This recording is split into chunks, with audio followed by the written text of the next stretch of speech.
nosso boa noite a todos. Senhor da vida,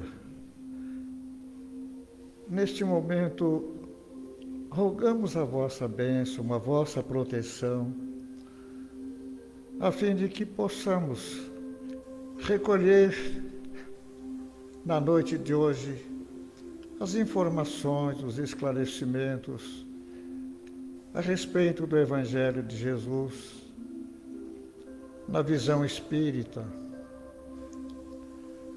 Agradecemos as bênçãos de cada dia, desde o alimento, o ar que respiramos, tudo aquilo que favorece a nossa vida, a nossa evolução, até os problemas que nos desafiam, nos faz crescer. Tudo isso faz parte do processo da evolução, estabelecido pelas leis divinas. E nós somos muito gratos a tudo aquilo que nós recebemos, favorecendo nossa vida, favorecendo a nossa paz interior no dia a dia. Pedimos a Deus também, através dos bons espíritos, proteger, abençoar cada um de nós, nossos lares e hoje principalmente o nosso querido Júnior, encarregado da palestra da noite. Que assim seja. Então sejam todos bem-vindos à nossa palestra de quarta-feira à noite. Então, meu nome é Júnior, né? O tema da nossa palestra de hoje está no livro Vinha de Luz, de Emmanuel, pela psicografia de Chico Xavier. Nós estamos estudando o capítulo 10, cujo título é Levantai os Olhos. Então, como vocês sabem, Emmanuel, nesses livros, né, nessa coleção de livros, Fonte Viva, ele sempre pega um trecho do Novo Testamento para poder falar sobre o seu tema, né?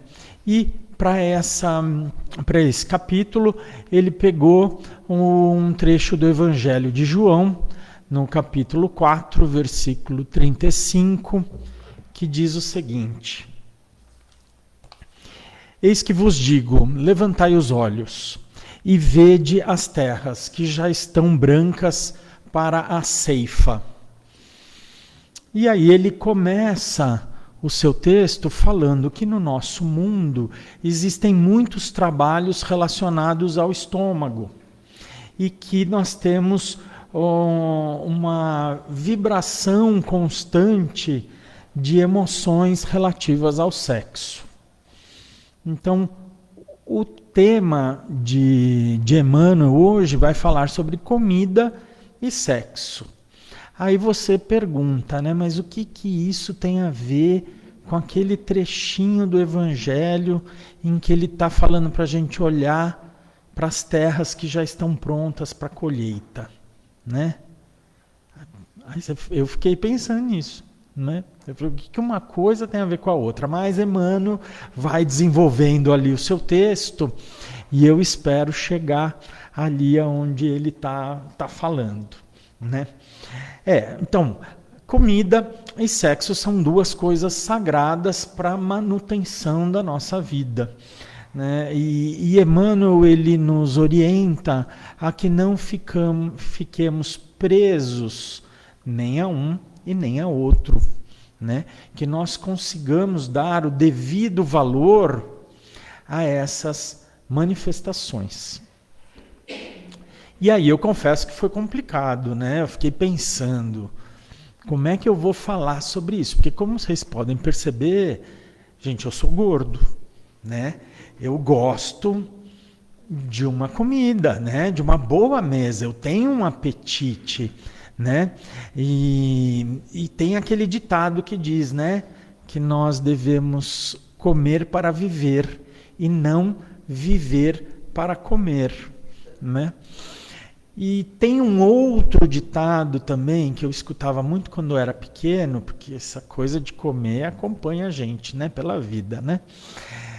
Que era assim: tome o café da manhã como um rei, almoce como um príncipe e jante como um pobre, né? Eu não faço isso, não dá, né? Eu faço bem o contrário. Tome o café da manhã como um rei, almoce como um príncipe e jante como um pobre, né? Ou seja, o café da manhã seria a refeição principal, você vai comer muito, no almoço menos e a janta nem isso, né? Mas não dá. Eu não consigo, né? De manhã eu até como alguma coisa, né? Vou tomar um suco, vou tomar um chá, porque eu não gosto de café e também não me dou muito bem com leite. Então vai uma torrada, um sanduichinho, pronto. Às vezes uma banana, tá bom.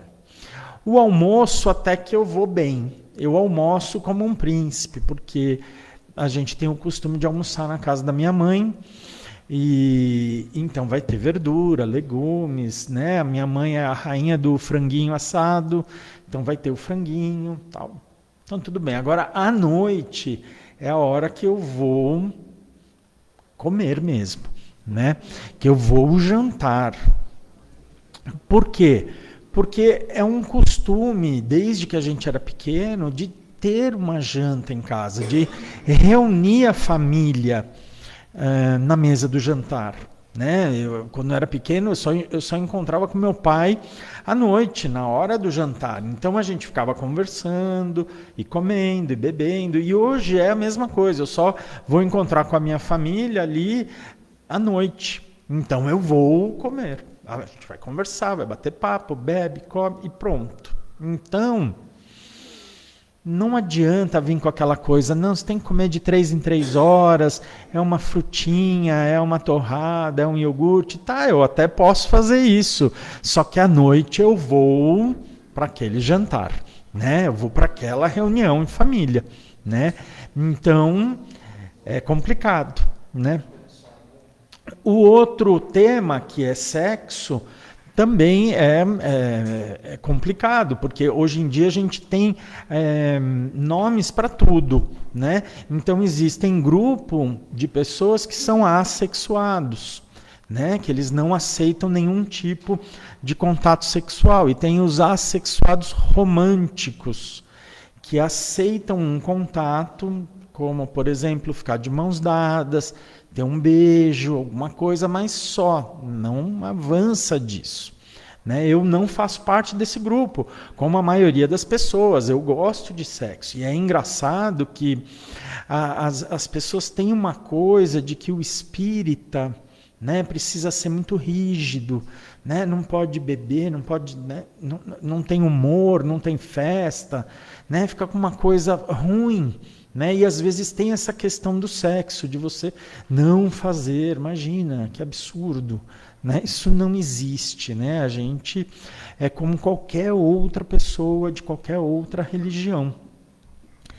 Então, como o primeiro ouvinte da palestra é o próprio palestrante, que sou eu tive que ficar pensando o que eu iria falar, o que Emmanuel deseja que a gente aprenda nesse texto e o que nós vamos passar para as pessoas, né? Até porque a vida ela não se resume a fenômenos de nutrição, de perpetuação da espécie ou de um prazer íntimo, né? A vida ela é muito mais do que isso, né? Recentemente eu fui ao teatro assistir uma peça que se chama Todas as Coisas Maravilhosas. Essa peça ainda está em cartaz, quem quiser depois só vem conversar comigo. Ela conta a história de um rapaz que desde criança ele precisa lidar com o fato de que a mãe dele tenta o suicídio, né? Então, desde os 6 anos de idade, que é a primeira tentativa dela. Ao longo da peça serão 4 tentativas, né? Então ele precisa lidar com isso. E como que ele vai lidar? Ele toma um sorvete na noite desse dia, né? Que a enfermeira dá para ele um sorvete de limão. Então ele decide escrever uma lista de todas as coisas maravilhosas que ele tem na vida para entregar para a mãe, para que a mãe se sinta feliz. Então ele começa, criança, assim, uma coisa de 100 coisas maravilhosas. Então são coisas simples, né, de criança. É tomar um sorvete, assistir TV, um filme, um super-herói, coisas doces, características de uma criança. Conforme ele vai crescendo, ele vai deixando papeizinhos pela casa toda, com coisas maravilhosas, para que a mãe encontre e se sinta feliz. Então vai ter em cima da mesa, embaixo do travesseiro dela, dentro dos potes de comida, para que ela abra, leia e se sinta bem. Bom, o tempo vai passando, né? Ele esquece um pouco da lista, né? Ele vai crescendo, ele vai para a faculdade, se apaixona, a namorada descobre essa lista e resolve também escrever coisas maravilhosas que eles têm em comum. Então a lista ela deixa de ser somente para a mãe dele, mas para ele também, para ele se sentir bem, né? Coisas maravilhosas que ele sente. Aí eles decidem chegar a 1000 coisas maravilhosas. Os amigos também vão descobrindo e vão ajudando, e vai todo mundo participando dessa corrente, né? Ele vai crescendo, vai tendo seus problemas, como todo mundo, né? Problemas de comportamento, de relacionamento. Ele se casa com essa namorada, ele se separa dessa namorada, mesmo amando. E de tempos em tempos, a mãe surpreende todo mundo com mais uma nova tentativa. Até que ele resolve que ele não vai desistir da mãe, mas também não vai desistir da própria vida, né? Ele vai tocar a vida, vai continuar fazendo a lista e decide chegar a 1 milhão de coisas maravilhosas, né? Eu não vou contar o fim da peça, né? Vocês têm que assistir, quem depois quiser pode me perguntar, eu falo, mas a peça ainda está em cartaz, vale muito a pena, porque é uma peça com muitos momentos de alegria, tem coisas tristes. Não, está em São Paulo, no Teatro Tuca, em São Paulo, até o final de agosto vai ficar. E é uma peça que mistura muitos sentimentos, a gente se emociona demais, né? E é muito bonito, né? Vale muito a pena. A peça foi escrita por um inglês, mas tem um ator, é só um ator em cena, é o Kiko Mascarenhas, que ele está comemorando 40 anos de trajetória com essa peça.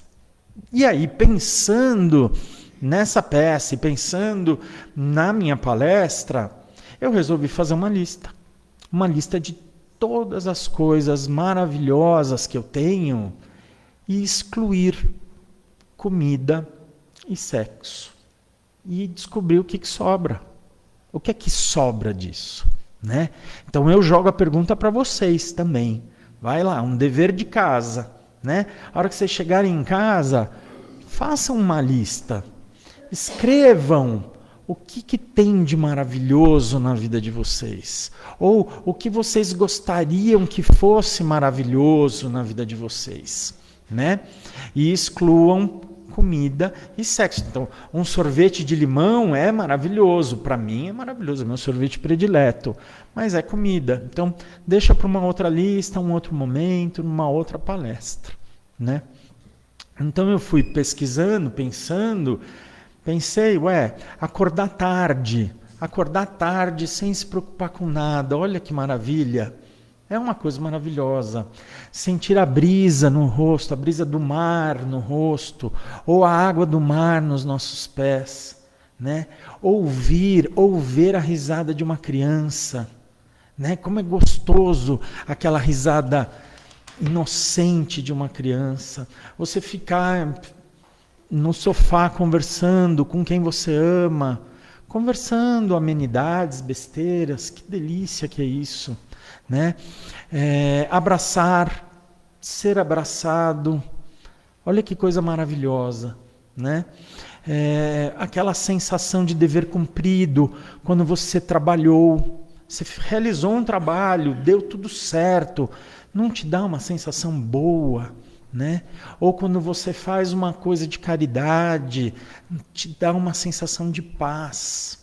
E por aí vai, né? Se deixar, a gente vai falando, né? Então vocês também, coloquem na lista de vocês momentos de intimidade com a família, com os amigos, momentos sozinhos também, porque é bom às vezes ficar sozinho e pensar na nossa vida, né? Momentos de trabalho, que é bom, porque trabalhar aguça a nossa inteligência, aguça as nossas emoções, a gente se torna melhor trabalhando, né? E momentos de caridade, porque a caridade, ela nos enche de alegria, ela nos enche de amor, nos dá aquela sensação de que as coisas podem dar certo, de que vai melhorar, né? Eu acho que todo mundo aqui acompanhou as tragédias lá no sul, das enchentes, né?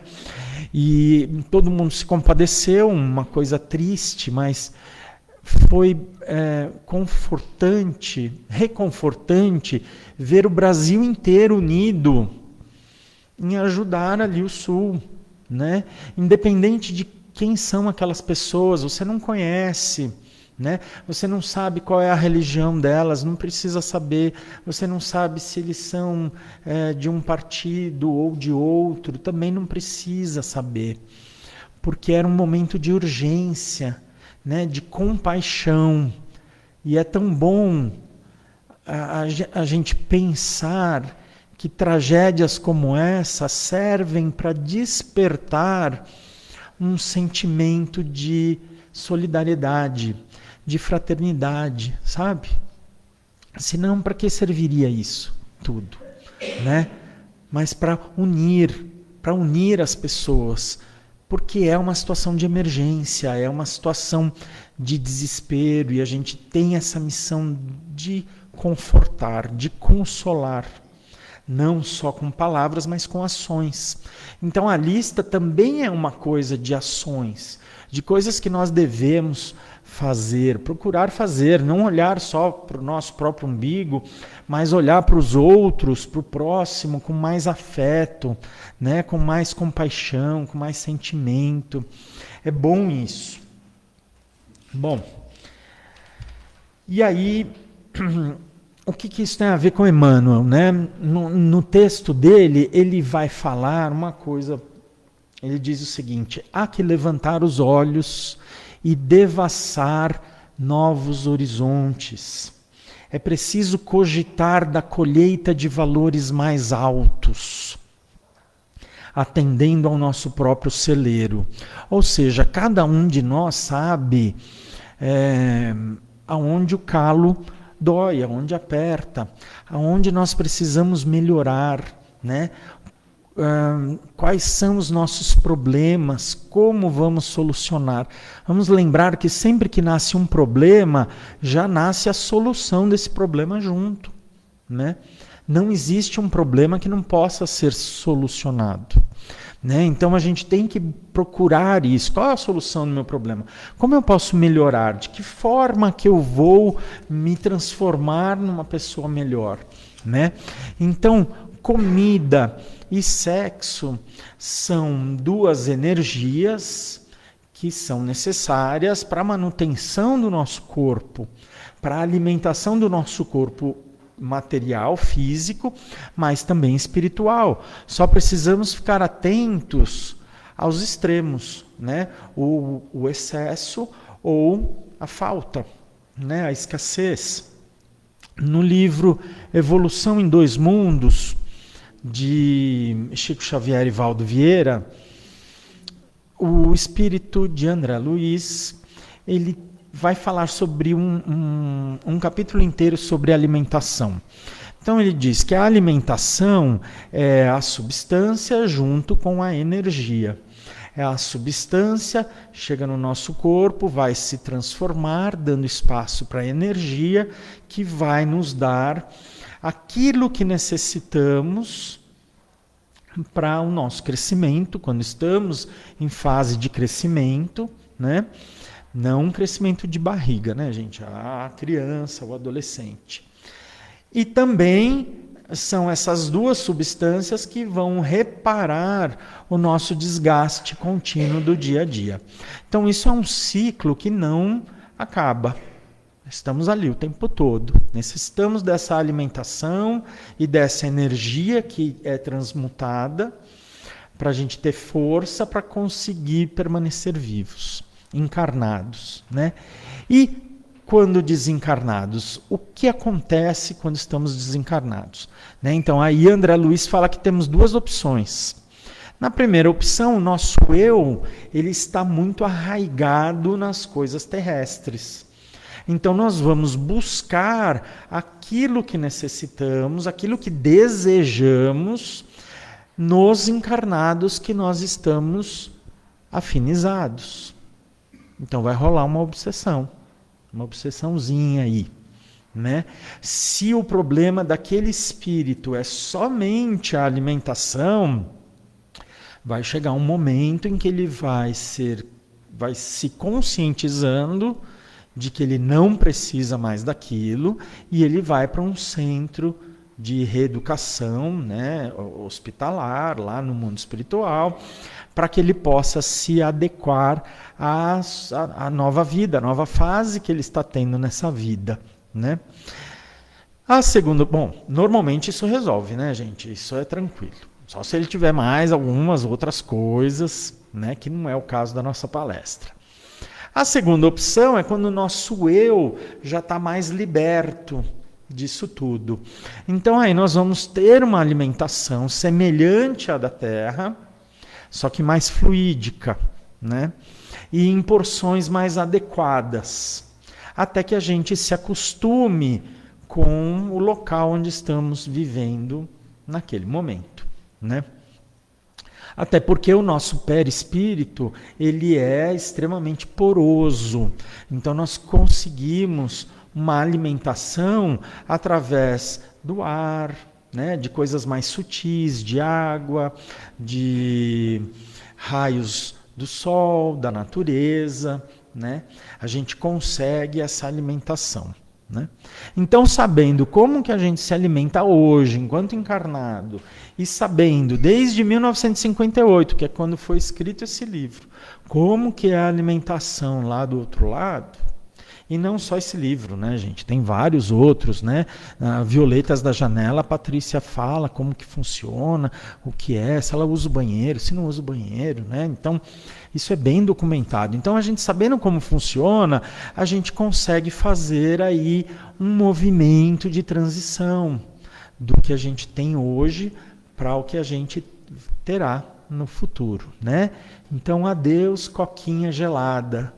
Né? Não teremos uma Coca-Cola trincando de gelado. Não vai ter, gente. Bacon. Desculpa, não teremos, infelizmente. Não é nem a questão se é vegetariano, se é herbívoro, carnívoro. Não, mas bacon não teremos, né? Então, a gente já precisa ir se preparando para que esse processo não seja tão difícil, tão dificultoso, né, para cada um de nós. Eu estou lendo um livro que não tem nada a ver com o espiritismo, chama Sapiens. É uma breve história da humanidade. Eu vou ler o nome do autor, porque eu sou péssimo com esses nomes estrangeiros, né? Ele se chama Yuval Noah Harari,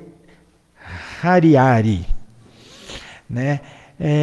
Ele vai contar, né, desde quando o Homo sapiens começou, apareceu até os dias de hoje. Mas uma coisa resumida, né? Então, tá lá, há 150 mil anos começaram a aparecer lá os Homo sapiens, né? E aí a gente tem que parar para pensar que não existia doce. Não tinha doce. Né? Não tinha quindim, cocada, né? Arroz doce, curau, pamonha, né? Festa junina. Não tinha, gente. Nem açúcar. O açúcar que ia ter eram das frutas, né? Então, mel e uma árvore carregada de frutas. Então, quando aqueles primeiros Homo sapiens encontravam uma árvore carregada, eles iam comer todas as frutas ali presentes, né? Encontrou uma colmeia, afastou a abelha, abriu, eles iam comer todo o mel. Não ia ser só um pouquinho, uma colherinha, não. Eles iam comer tudo, porque não sabiam quando iam encontrar de novo aquilo. E se encontrasse, talvez já tinha sido depenado por uma outra tribo, ou por macacos, chimpanzés, etc. Né? Então, nesse livro, ele fala que existe um gene comilão.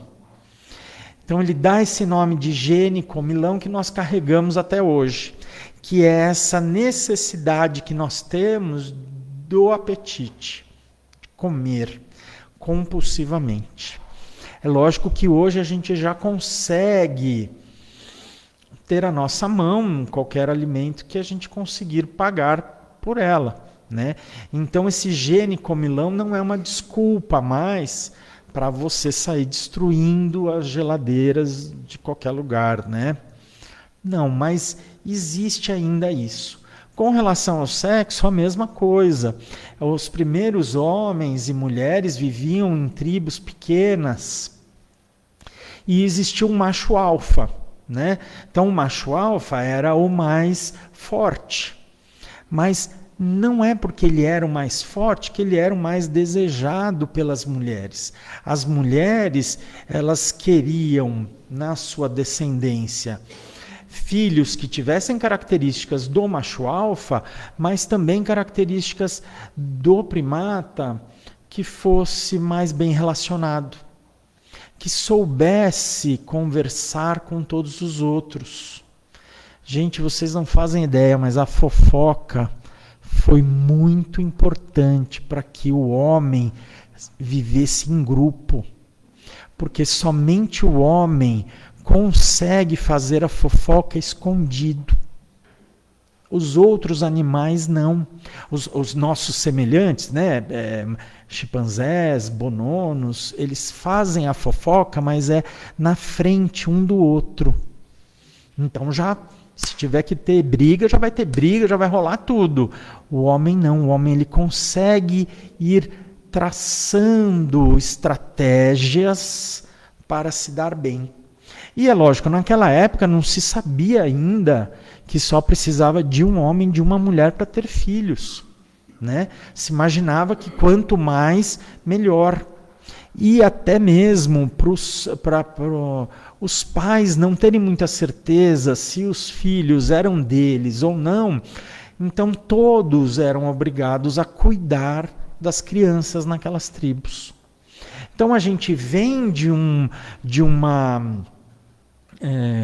herança genética que está pedindo ali que todo mundo cuide de todo mundo.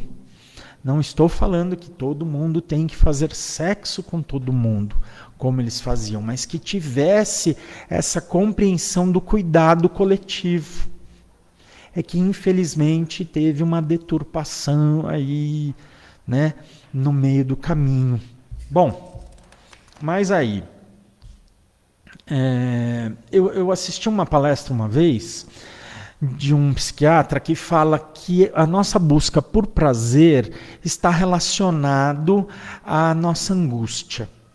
Então, quanto mais aquele vazio interior, né, quanto maior for aquele nosso vazio interior, mais nós vamos tentar buscar coisas que preencham. E é isso através das compulsões. Né? Então pode ser álcool, drogas, sexo, porque estamos falando disso na nossa palestra.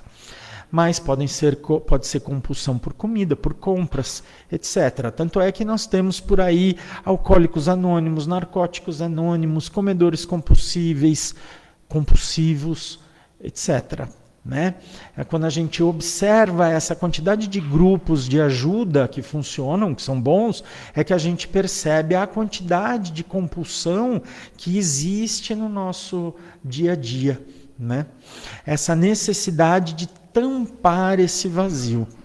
E aí Joana de Ângeles, no livro Despertar do Espírito, pelo médium Divaldo Franco, vai falar o seguinte: o sexo existe em função da vida, e não a vida na dependência do sexo. O ser humano necessita do sexo, mas não deve viver da sua exclusividade. Então é aquela coisa, como vocês já devem ter ouvido gente falando, eu penso em sexo 24 horas por dia. Eu penso em 24 horas. Aí você fala, por quê? Por que você pensa em sexo 24 horas por dia?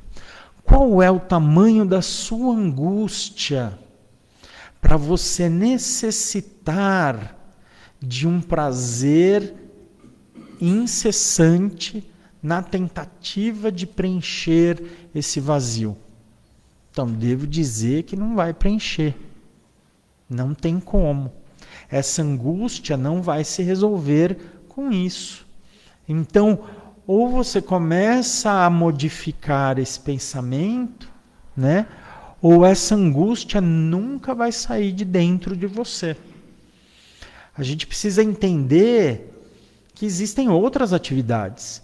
Joana fala no livro, nós temos outros objetivos que servem para a nossa existência, que são ideais e metas que nós impomos na nossa vida, que nós colocamos na nossa vida, e aí nós colocamos o sexo como uma função complementar e não como uma função imprescindível, exclusivista, né? Não dá. A gente não consegue, a gente precisa. E a questão não é nem de você ter aquela falta, né? Aquela abstinência sexual que se tinha antigamente, né? Que era uma repressão sexual que existia por séculos, e nem o que a gente vê hoje em dia, que é esse excesso sexual em que a pessoa, nos dias de hoje, ela acredita que o sexo é essencial para a vida dela, que ela precisa o tempo todo, sempre estar disposta, né? Isso vai acabar criando pessoas cada vez mais angustiadas, mais aflitas, né? Muito mais do que antes, porque, que nem eu falei, não vai resolver o problema da angústia. Então vai se sentir frustrado, vai se sentir com autoestima baixa, né? E o que vai acarretar com isso? Como a pessoa deseja ter aquela disposição sexual o tempo todo, ela vai acabar indo atrás de outras coisas que promovam essa melhora, essa disposição, né?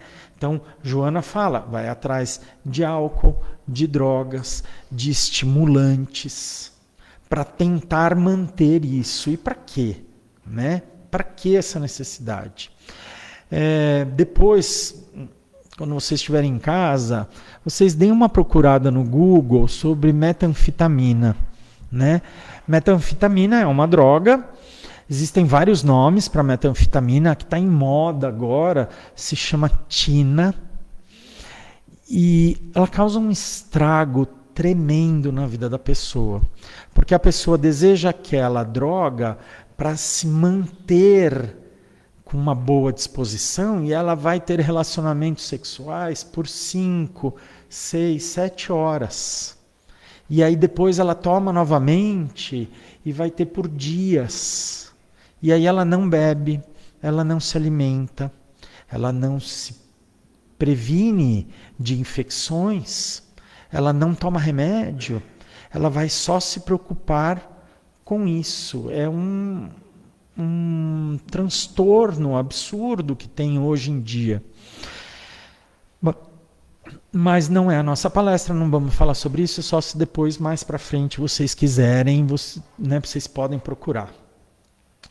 E nós temos uma questão psicológica de que quando saímos da escravidão, né, saímos daquela repressão sexual de séculos, né? Então saímos da escravidão e a gente não sabe o que fazer com a nossa liberdade, a gente cai na libertinagem. né? Isso para tudo. Né? Aqui, no caso, estamos falando de sexo, mas é para tudo. Então, a pessoa ela deseja a liberdade, mas ela não sabe o que fazer com aquilo, então ela extrapola. Né?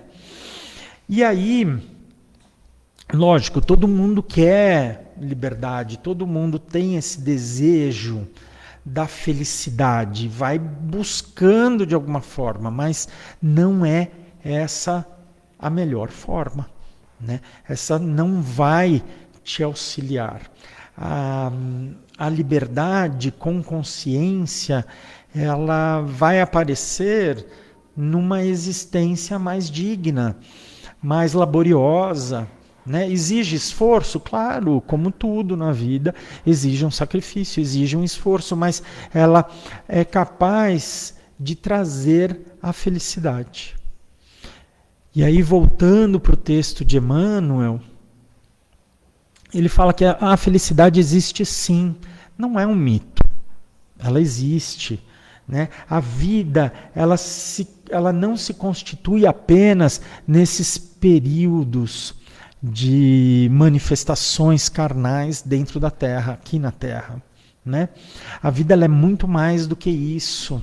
A paz de espírito que a gente busca, a gente pode sim conseguir trabalhando, né? Olhando para cima, olhando para o alto, procurando uma melhora dos nossos sentimentos, uma melhora dos nossos pensamentos, né? Para conseguir aí um caminho do meio, né? Nem a escassez, nem o excesso, mas um caminho do meio onde a gente possa trilhar. É engraçado. Tem uma questão no Livro dos Espíritos, que é a questão 200, que Allan Kardec pergunta. Vou ler aqui. Os espíritos têm sexo? E aí a gente já recebe um não. Já logo de cara, assim, não, né? Os espíritos respondem, não, não como o entendeis, porque os sexos dependem da constituição orgânica e há entre eles amor e simpatia, mas baseado nas afinidades de sentimentos, né? Só que a gente fica só com esse não na cabeça. Não é? Engraçado? A gente fica não, e aí o restante da resposta parece que você está escutando assim um blá, blá, blá, blá, blá, blá, blá, blá, blá, blá, blá, né? Mas não, gente, existe muita coisa ali naquela resposta. Existe afinidade, existe amor, existe companheirismo, tem muita coisa aí, né? É que a gente ainda não compreende, talvez, como as coisas funcionem. Mas existe.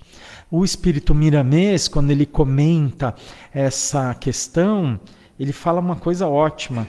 Ele fala o seguinte: conforme vamos evoluindo, o amor vai transcendendo ao instinto e ao fator biológico. E caminhando para regiões superiores. O ato sexual, ele é uma troca de energias, é uma troca de valores. Então, existe sexo, sim, só que ainda não compreendemos. Quanto mais elevados estamos, mais divinas são essas trocas. Procuremos, então, elevar mais os nossos sentimentos, deixando as cascas do passado inferior e compreendendo a necessidade do amor na sua qualidade divina, né? Então, amor não, comida e sexo tem tudo a ver com aquele trechinho do Evangelho que Emmanuel escolheu. Por quê? Porque nós precisamos levantar os nossos olhos para ver adiante do que está na nossa frente. Assim como aquele menino da peça de teatro, ele levantava os olhos buscando coisas maravilhosas para mostrar para a mãe. Ele não estava vendo o sofrimento da mãe, ele não estava se sentindo mal com aquilo e não ia curá-la também, mas ele queria fazê-la feliz. Então ele estava olhando além. Levantar os nossos olhos para a comida é a gente conseguir ir modificando os nossos hábitos para coisas mais sublimes, para coisas mais etéreas, melhores, né? menos terrenas, por assim dizer. Levantar os olhos para o sexo é a gente não cair naquela cilada do que se fala muito hoje em dia, que é o amor líquido, né? O amor líquido é quando você só vive na superfície. Então você sai de um, vai para um outro, vai para uma outra, vai para um outro relacionamento e você não se aprofunda, né? Então Joana mesmo no livro, ela fala: aprofunde-se no seu relacionamento, né? Então não importa se é um homem, se é uma mulher, quem quer que seja, que ser humano é esse, mas que seja um ser humano que te faça bem, que te complemente e aprofunde esse relacionamento, né? Vai buscar companheirismo, amor, né? Não ficar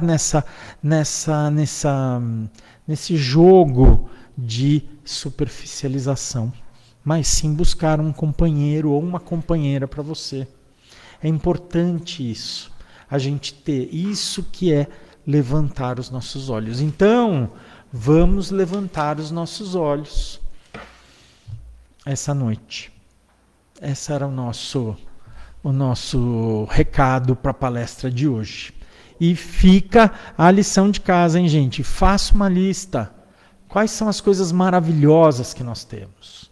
Com certeza teremos muitas coisas maravilhosas. E vamos fazer a nossa prece, então.